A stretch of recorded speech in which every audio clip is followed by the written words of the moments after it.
के साथ रेप किया गया, और सिर्फ रेप ही नहीं किया गया बल्कि जानवरों की तरह उस लड़की के साथ, उस औरत के साथ सलूक किया गया, और पूरे भारत में उस केस को निर्भया कांड के नाम से याद किया गया।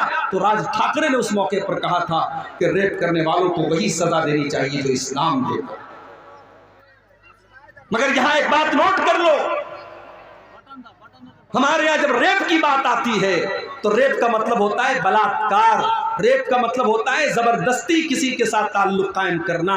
मगर इस्लाम ये कहता है कि अगर एक मर्द और एक औरत इल्लीगल तरीके से, गैर कानूनी तरीके से अगर आपस की सहमति से भी ताल्लुक बनाते हैं तो वो भी रेप ही कहलाएगा, वो भी जिना ही कहलाएगा। ये अलग बात है कि हमारी अदालतों में अगर आपस में सहमति से ताल्लुक कायम होता है तो उसको रेप नहीं माना जाता है। मगर इस्लाम की नज़र में अगर बगैर शादी के और बगैर शरई तरीके के अगर मर्द और औरत का मिलन होता है तो वो जिना ही कहलाएगा, चाहे वो सहमति के जरिए हो चाहे वो जबरदस्ती हो, और दोनों को सजा दी जाए।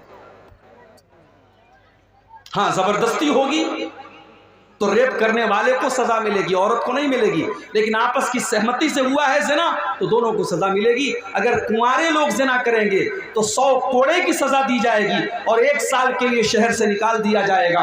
और अगर शादीशुदा मर्द और औरत जिना करेंगे तो इस्लामी कानून के अंदर सजा यह है कि उसको पत्थरों से मार मार के खत्म कर दिया जाए। जब उस औरत को जिना की सजा दी जा रही थी, हदीस के अल्फाज है, हजरत खालिद बिन वलीद रज़ी अल्लाह तआला अन्हु भी पत्थर मारने वालों में शामिल थे।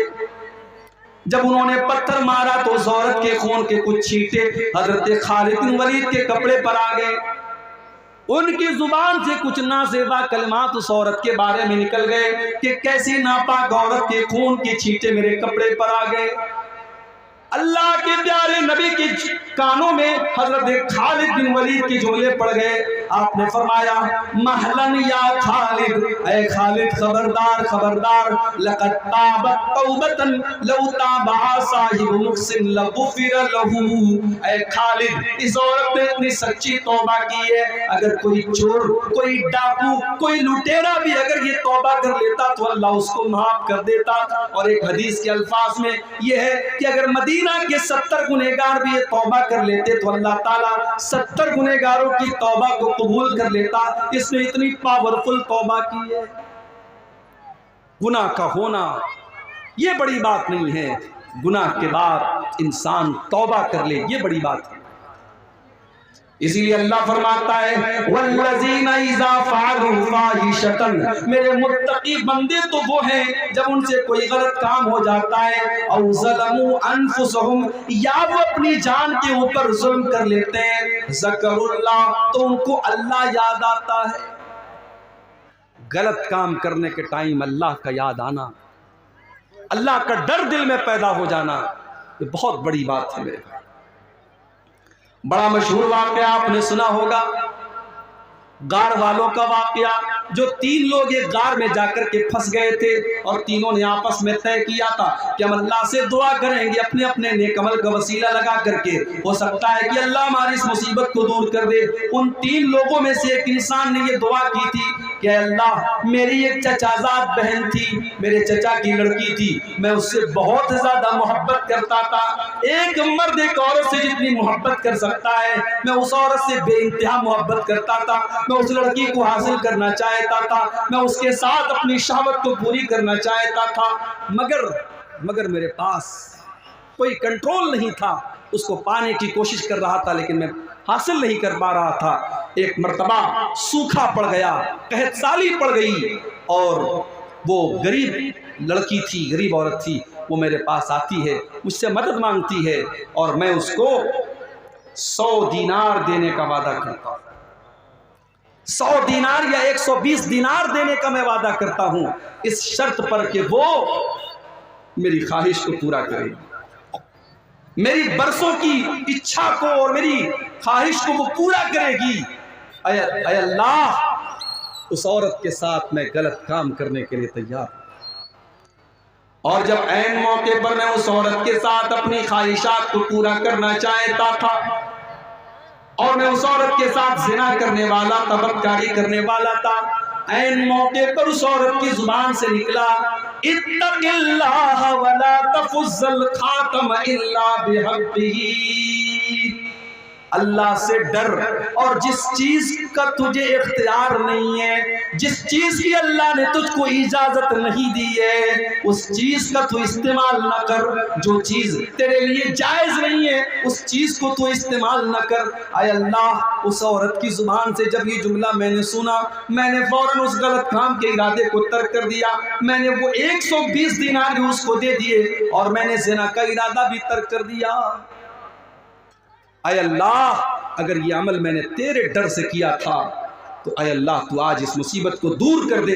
बुखारी शरीफ के अल्फाज हैं, अल्लाह तबारक व तआला ने उन तीनों लोगों की दुआओं की वजह से उनको गार से नजात दे दी और बचा लिया। मेरे प्यारे साथियों, ये होता है गुनाह के टाइम अल्लाह का डर अगर आपके अंदर है तो इस बात की दलील है कि कहीं ना कहीं आपके दिल में ईमान मौजूद है।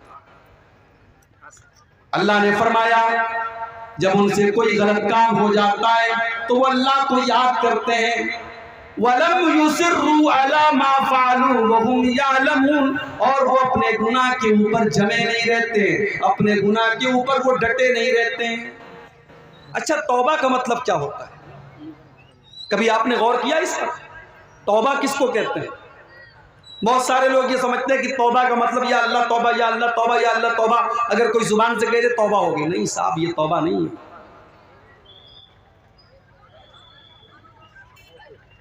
ड्रीम 11 खेलना कैसा है और अगर जीत गए तो उसका इस्तेमाल कहां किया जाए?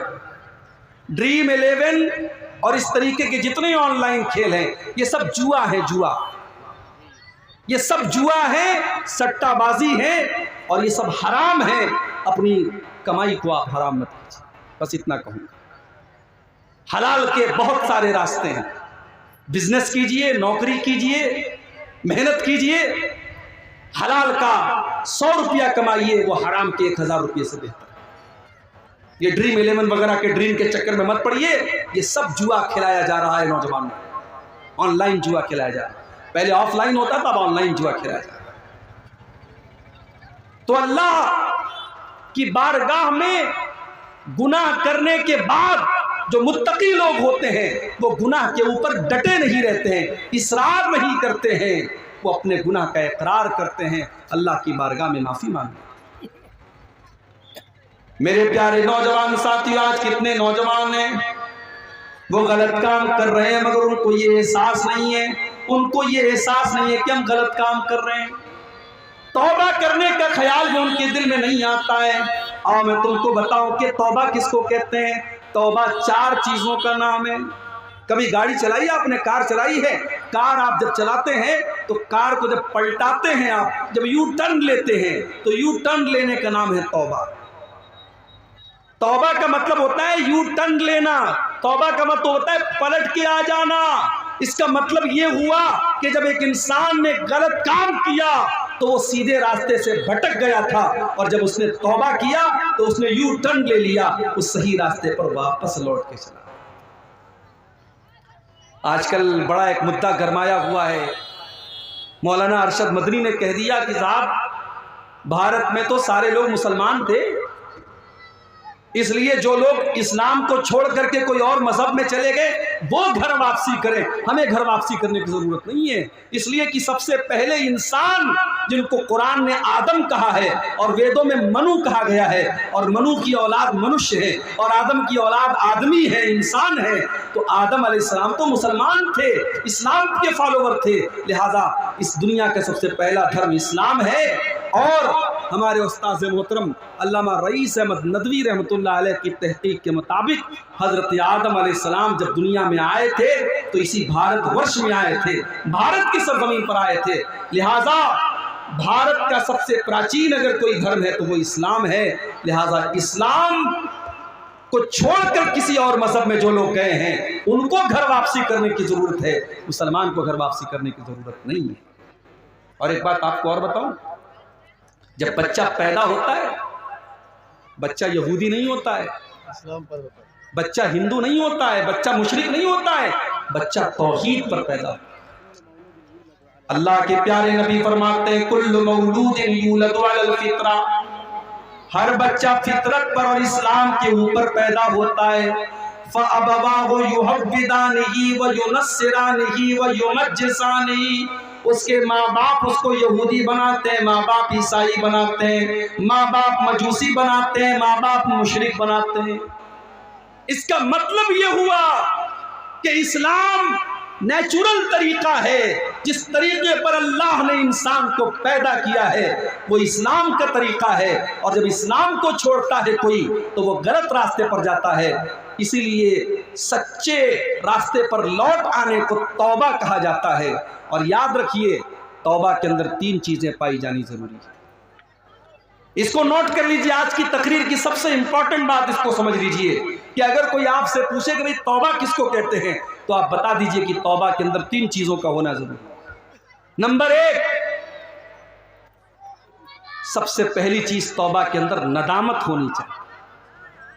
मैंने गलत काम किया है, ये काम सही नहीं था। और इसीलिए जो बिदात करने वाले होते हैं उनके अंदर तौबा करने का ख्याल बहुत मुश्किल से आता है। अभी मैं कलिया चक से आपके इस गांव तक आ रहा था, चिलमारी तक आ रहा था, रास्ते में साहब टोपी लगा करके और कब्रिस्तान पे खड़े होकर के सलाम पढ़ा जा रहा। रास्ते भर ये मंजर मुझको मिला। और जब कटिहार स्टेशन मैंने क्रॉस किया और कटिहार का जब ब्रिज आया है तो देखा हमारा नौजवान बेचारा जो है वो कैमरे के जरिए वो क्या वीडियो बनाते हैं ना, कोई चल करके आ रहा है, स्लो मोशन में कोई वीडियो बना रहा है। यानी शबे बारात की रात ये भी हो रहा है। कोई इबादत कर रहा है, कोई बेचारा सेल्फी ले रहा है, कोई स्लो मोशन में वीडियो बना रहा है। तो जो बिदातें होती हैं, बिदातों के सर पैर क्यों नहीं होते हैं? क्योंकि बिदात करने वाला ये सोच करके करता है कि मैं बहुत नेक काम कर रहा हूं। कल से मेरे मोबाइल पर बार बार मैसेज आ रहा है, मौली साहब शबे बारात का रोजा रखना कैसा है, मौली साहब शबे बारात की रात में इबादत करना कैसा है। याद रखिए, इस्लाम में शबे बारात के नाम से कोई रात नहीं है। ये शबे बारात का तसव्वुर ये शियों के यहां से आया। इस्लाम में शबे बारात नाम की कोई चीज ही नहीं है। ये शियों का अकीदा है। उनके 12वें इमाम की पैदाइश उनका कहना है 15 शाबान को हुई है और उसी जश्न को उन्होंने शबे बारात का नाम दिया।